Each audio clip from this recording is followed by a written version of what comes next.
Malaking balita para sa fans ng kapamilya shows ang upcoming seryeng Someone Somebody na pagbibidahan ni Catherine Bernardo, James Reid at Ma Salvador. Bukod sa planong pagpapalabas nito sa TV at iba pang digital platform, kumpirmadong ipapalabas din ng serye sa giant streaming platform na Netflix. Isang hakbang na tiyak na magpapalawak pa ng global reach ng proyekto. Ayon sa mga unang ulat, target ng serye na maabot hindi lang ang local na audience kundi pati ang international viewers. Dahil sa malakas na fanbase ni Catherine, James at Maha sa iba't ibang bansa. Inaasahan na magkakaroon ito ng solid following sa global streaming scene.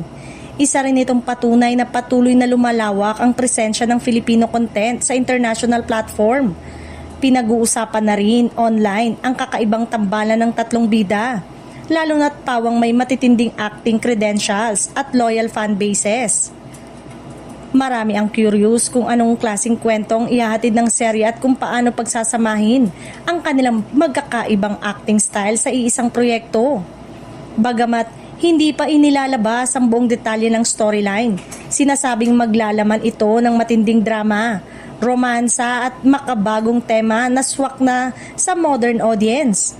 Inaasahan ding magiging visually polished ang serye dahil sa target nitong global streaming market, lalo na't mataas ang standard kapag ipinalalabas sa Netflix. Para sa ABS-CBN at sa kapamilya content creators, isa itong malaking milestone dahil patunay ito na patuloy ang pag-usbong ng Philippine entertainment sa international stage. Nakakatulong din ito para mas makilala ang galing ng Pinoy actors at storytellers sa mas malawak na audience.